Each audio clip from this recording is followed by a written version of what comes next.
A favourite children's joke. What do you get when you mess with humanity is oft answered with the laughing cry of nuclear ashes and enough glass to make the bowl to hold them yourself. Sparse few decades ago that was the grim rhetoric of the B'ktar and their brutish allies the Zark. Ironic, really, that the two greatest empires in the known universe fell to one barely developed death world. Irony, a human concept. Well, the story is worth telling, no matter that the every species in every sector and subsector knows it by heart. Barely a century ago, the universe was under the shackle of the PKs and their employer thugs, the Zark. Sure, it makes sense to control both sides of the coin. That's why the PKs recruited the most barbarous creatures they could find. 7 feet tall, scales harder than rock, with a bloodlust to match, and best of all, easily controlled leaders. The PKs assimilated every technology and piece of information from every species.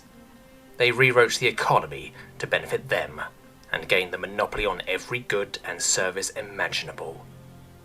They secured intergalactic dominance, simply because if anyone needed anything, they had to come to the PKs.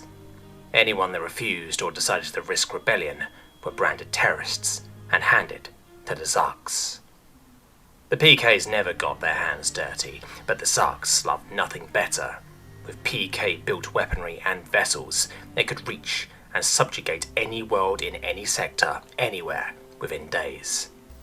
The Zarks would then hold the planet to ransom, force its species to compete in vile, gladiatorial tournaments against other species of deemed criminal by the PKs. They ensured that the Zarks had their blood sport. The universe was kept in a state of obedience, and the PKs could do as they pleased, until humanity entered the fray.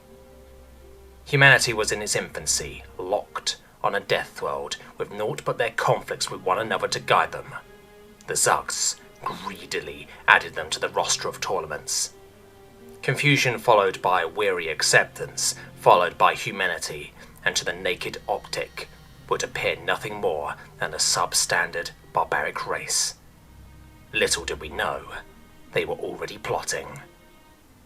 As with all species who enter the tournament, which is effectively a well-advertised genocide, the humans were stated the rules. Survive 9 rounds with other condemned, and then 1 round with the Zark Penal Division, and they will be granted parole.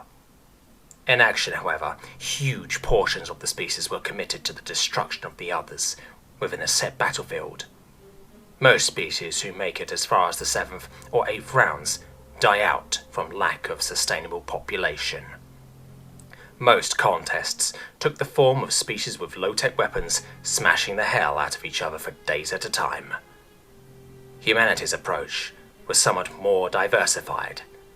See, the Zarks never said you couldn't use your own weapons.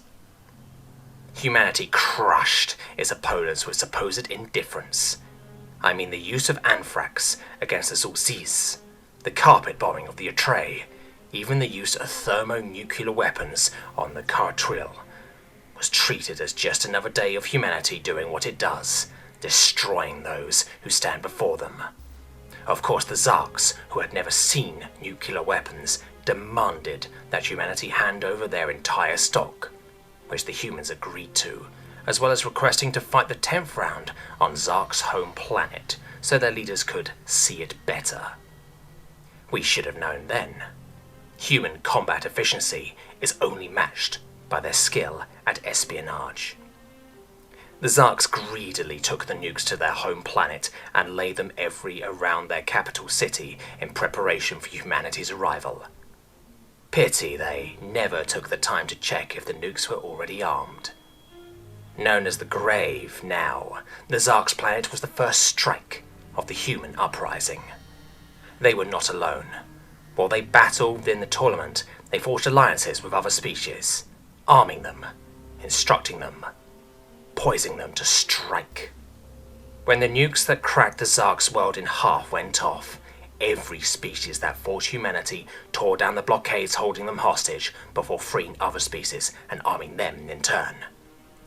In the space of a single week, humanity had obliterated the Zark oppressors, liberated more than 24 species, and began preparing for the largest campaign of liberation in the known universe. The PKs, of course, sat up and took notice. Who wouldn't when your veritable reign over the known universe is challenged within the effective space of Trill's nut fart? The PKs were unprepared for the sheer chaos that was presented before them. They tried to bargain on Erim, and were nuked. They tried to run in the Mylos cluster, and were nuked. They mounted their last stand near the sun, Aprilio 4.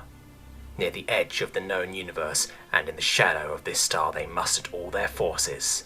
Hundreds of warships and hastily refitted colony ships. Too much for the combined human uprising.